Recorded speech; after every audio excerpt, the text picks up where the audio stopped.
Good morning, Coyotes! On today's edition of Coyote Nation TV, learn about the hard work the theater department puts into preparing their one-act play. Coyote Nation TV Live starts now.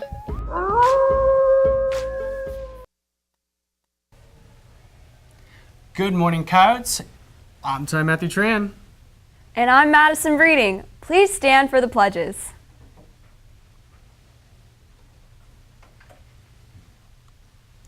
I pledge allegiance to the flag of the United States of America and to the republic for which it stands, one nation, under God, indivisible, with liberty and justice for all.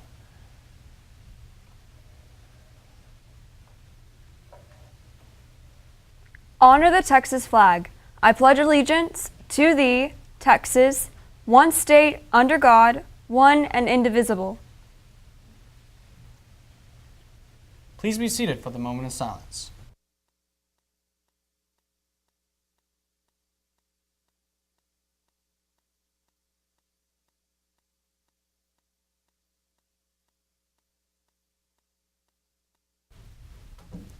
Let's not waste any time and head into the Den update. Last week, the freshmen and sophomores took their end of course exams. I'm sure they all did great, but we still have biology, algebra 1, and U.S. history coming up. I'm preparing for my U.S. history 1 and I'm a little stressed, but you don't have any more, which is pretty great. Well, that's great because I'm a senior and majority of the seniors don't have to worry about it. But however, I feel like the majority of the seniors might have to worry about what they're wearing for prom. Oh, right. Prom is coming up tomorrow, and with that comes their dress code. So ladies, here are the do's and don'ts for prom. If your dress has a slit in it, it must extend past fingertip length. If it has a low back, it cannot extend past your waistline. You cannot have a two-piece dress that shows off your midriff either. And for the guys, it's kind of short and simple. Just wear a tux or a suit, or just dress something nice. You don't come in jeans, no sandals, no slippers, no shorts, and just dress classy, all that. Yeah, stay classy. Just a reminder that the marking period is going to end on April 15th. That's next Friday. So make sure to go to tutorials, turn in your work, and study hard. Wow, this end of the marking period has all of us going crazy. I mean, it's almost the last 6 weeks, and it's getting kind of hard for everybody to remember the small things from the beginning of the year in sports, clubs, and academics. Let's see if our Coyotes can remember small things about spring, like the names of flowers in our Coyote crossing.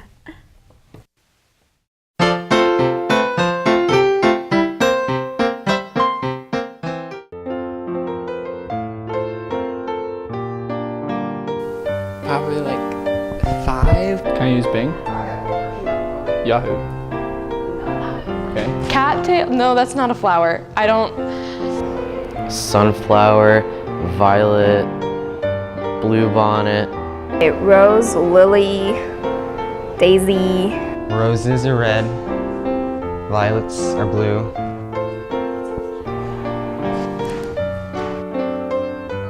In Wally, there's pizza plants. Sunflower. Blue flowers. Yellow flowers. Hibiscus, that's a flower. White tulips, pink roses. Wheat.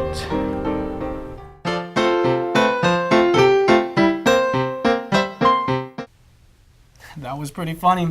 I mean, this right here, That's a daffodil? it's a rose. Okay, let's see what's happening around the world. Last Thursday, an overpass that was under construction in the eastern Indian city of Calcutta collapsed. The authorities said that at least 24 people were killed and many were injured. Authorities also say that the cause of the collapse is undetermined, but a lot of the people think it was due to lack of inspections and substandard materials. Yes, I mean, just where it is right now, I don't know if, many things can be fixed. Yeah. Many of us have heard about the recent terrorist attacks in Brussels, but let's take it back to the San Bernardino shooting in December.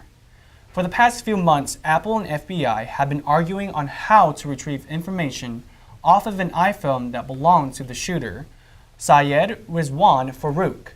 Apple refused to unlock the iPhone in response to the FBI's request. But last Thursday, the FBI was able to get contact with a third-party company and break into this iPhone. They aren't able to release this information to the public, though, and this is causing a lot of unrest in people because I wouldn't like if somebody broke into my phone and took everything, and if that technology gets into the wrong hands, then that could be really bad. That is true. Last Thursday, a Frisco mom, Kristen Wu, was found dead in her car in a Target parking lot in McKinney. This is really crazy. I mean, her 3 children were found alive in the car. They were missing for a day before her husband, Brandon Wu, contacted the authorities. And this just hits so close to home. I mean, it's the Target right down the street. It's something that, I mean, we've all been there and we all know people like her. And so it really just kind of hits like hard at home. And it is also told that the medical examiner has not released the cause of death, but so far, Frisco police do not suspect foul play. On a lighter note, CNTV's Miranda Servi was able to find out what went on behind the curtain. Let's check out our theater department's UIL One-Act play, The Cover of Life.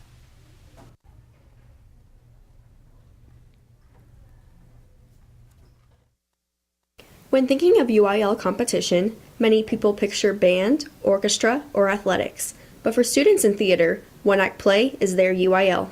Like, it's like our UIL, so it's like going to state, like that's us. Like this is our competition season. Theater students worked months in advance to prepare for the one-act play competition, with each year brings a new play to produce and perform. This year, our theater department performed The Cover of Life at their competition. The play, set in the South during the early 1940s, follows Kate Miller on her journey to Louisiana to interview 3 wives bonded together by their husbands who were drafted to fight in World War II. To bring any play from script to stage can cause challenges that can make the production process more difficult. There's a lot of challenges. The biggest is telling an interesting story with the limited amount of time you have. Most of the time you have to cut down shows that would normally be 2 hours into 40 minutes and still have the audience buy in, feel the grief, feel the sadness, feel the joy that our actors portraying out there to the audience. But what the audience didn't see was all of the stress that comes with the production process. I mean, there is a lot of stress with one act because you spend so much time working on your character and working with other people. It's really time consuming, so it's kind of difficult to be here all the time till like 7. So. You know, when you perform, getting that gratification of hopefully the audience enjoying it, but then also giving your best performance. Making sure you have all your lines down, it can be difficult. And it's rewarding though, because when we make it to state, hopefully. That's truly the goal. I mean, everybody wants to advance, but the ultimate goal is putting your best show out there for everybody to see so that you can impact a life. I'm Miranda Servi for Coyote Nation TV. Thank you so much, Miranda. You know, it's been an awesome time being a part of the Rebound and Heritage Theater. We have our 2 new directors, Coach Copeland and Mrs. Copeland, and it's been such an amazing experience. It's amazing how both Coach Copeland and Miss Copeland can be doing so great and doing so much with the program. And also, someone here also deserves a mention. Our own Madison Breeden won 2 honorable mentions on both nights of her performances. Also, Olivia Callan and Amanda Childs also won All-Star Cast on both nights. Good job, guys. Yeah, it was awesome. We'll be right back after this quick commercial break. We're still seeing it every day. It hurts a lot of people.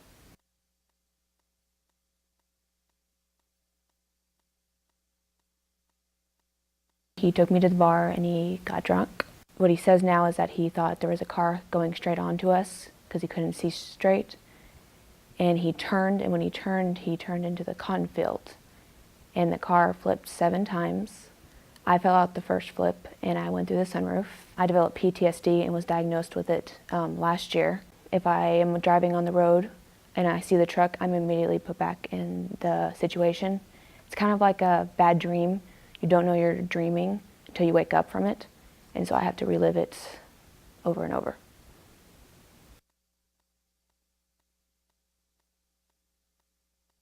When I got to the scene, it ended up being a 3-person fatality, and sadly enough, the 3 people killed weren't the drunk driver.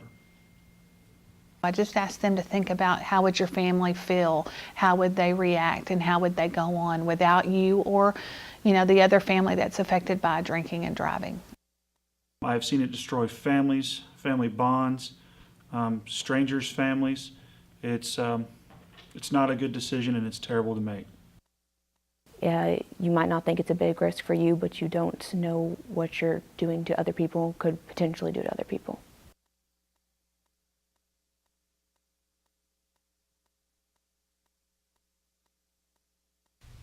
Thank you, Sarah, for that PSA. It really brings a whole new perspective to drinking and driving. Now let's get into some trivia. In the spirit of prom and the theme of Breakfast at Tiffany's, we have a good question. Based on Truman Capote's novel, Breakfast at Tiffany's, who was the actress that played Holly Golightly? Remember, you can't enter the contest if you've already won. Make sure when tweeting your answer to use a hashtag CNTVTrivia. The winner will receive a Jason's Deli gift card. That hashtag is super important. And what's more important is the Jason's Deli gift card because I love it so much. Like the baked potatoes, the cookies, it's just so good. Like I'm hungry right now. Well, we just had lunch. Okay. Well, here are some announcements. Our girls and guys golf teams went to districts last week. Congratulations to Lauren Pritchard, who finished third in a regional qualifier. Also, congrats to our guys team. Creek Grosso, Alec Garcia, Connor Wolf, Bradley Franklin, and Cody Ramalia improved 52 shots over last year's district team. Awesome job, you guys. Academic UIL competed last weekend and brought home a lot of first place awards. Congrats to Siobhan Dutt in first in individual computer science, Abel Phillips, Antonia Mendiola, and Siobhan Dutt first place in computer science, Devin Callan, Vosna Lutla in first place in computer science team. Also, congrats to Jimena Pinzon de la Mora, third in editorial writing, Eileen McEvers, first in prose, Annalise Ludecki, third in prose, Anna Wild, third in ready writing, and Benish Valiani with the top score in biology. Great job, guys. Come out and support our softball teams tonight against Independence. JV softball plays at 5:15 p.m. and varsity plays at 7 p.m. Seniors, Jostens will be here on April 13th from 12:15 to 5 to deliver your caps, gowns, and announcements outside of the auditorium in the foyer. You will need a picture ID like your license or your school ID to pick up your items. Cash and money orders only will be accepted for balance dues. Every year, an EGC screening is given to students who participate in athletics, band, cheerleading, dance to check out for possible heart issues. This year, the screening will be on April 22nd, and if you're wanting to get one, make sure to get a parent consent form off of the FISD website. Don't forget to follow us on Twitter at CoyoteNation TV and subscribe to our YouTube channel at CoyoteNation TV. Check out packpage.org. I'm Ty Matthew Tran. And I'm Madison Breeding. And you stay classy, Coyotes. So prom. I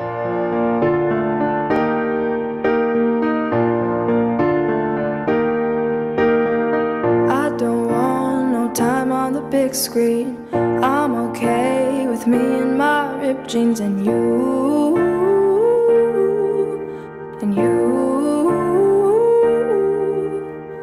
Messy hair, that's what he likes on me. I don't care as long as we're